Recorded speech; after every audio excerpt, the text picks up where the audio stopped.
Shabbat Shalom. Good morning, good afternoon, good evening. This is October 8th, 2022. We just came out of a tremendous feast, the Feast of Atonement, following Feast of Trumpets, and this past Atonement Feast. I just want to impress upon everyone that was here what a joy it was. Those who um, were not here for various reasons and wasn't able to participate or be a part of to feel the ruach, how it ministered unto us, the time of atonement.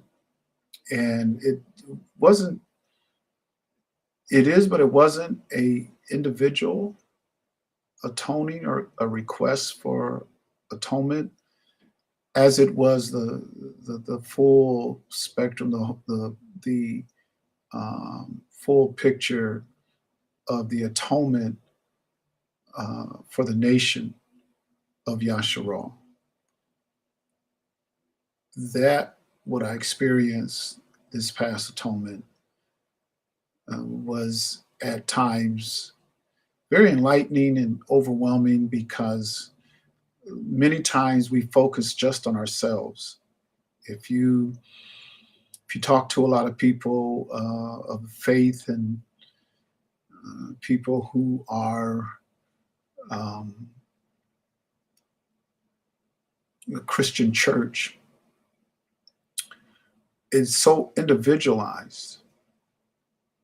You know, you're so concerned about yourself, and you are walking around um, nervous. You're walking around uh, unsure about a lot of things. Um, you don't take into consideration that not only is he dealing with individuals, but he's dealing with his entire nation. I'm mindful of the book of Acts, chapter 3, and verse 25 and 26, where it says that we are the children of the prophets, we're children of the covenant. And when you go back to review the covenant, starting with Abraham, and Yishak, Yaakov, and then the covenant that he made with Yasharal as a nation, that the time of atonement was to look upon the nation, his whole people, the entire body. I guess, coming out of the Christian church, to where, everybody was just so trembling about their own selves. And I know we have to, we do have to live a life, and I can't live a life for anybody else, and nobody can live a life for me. I understand that completely. But how this last day of atonement was for the whole nation, and the the burden, the feeling, the at times grief and rejoicing mixed in with that. The grief for the whole nation of Israel, especially when you know who Israel is, and how that was just so heavy on my ruach, and all of the confessions, the internal, external, um, individual, national confessions for the whole people, and how somewhat overwhelming that was. But I really enjoyed the atonement. Those who were not here, did not take part of that. We certainly hope and pray that the next atonement you would be there with us to experience the whole atoning of a nation. when our Messiah returns, and he's returning for Israel,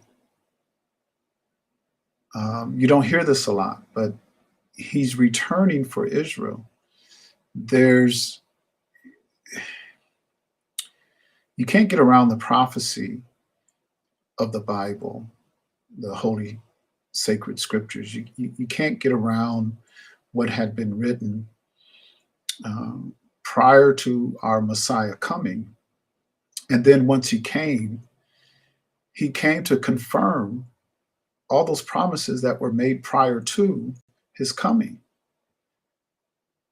We we verify his first coming by, the experience we have, the life we're living, obedience.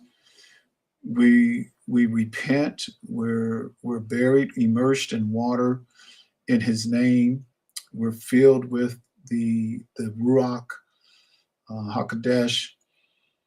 Um, and so that's verifiable, that everything that was written before his first coming, he's confirming that, and all the promises and the covenants that were spoken before are going to be fulfilled. The confirmation is our salvation, what we call salvation. Um, we're coming up on another feast, and that's the Feast of Tabernacles, and we're ready to be with the nation. Um, we're ready to participate in this gathering, this convocation that our Most High Yah Father, Abba Yah, has ordained. He's the one that calls holy convocations. I know men today feel that, and organizations feel like, hey, I'm calling a holy convocation, and they do it at their convenience, or the convenience of most people at vacation time. People take vacations in the summer. Well, let's call a holy convocation. The holy convocations that Abba Yah called are written in his sacred word. It's we follow men's traditions and what men say over what the sacred scriptures say.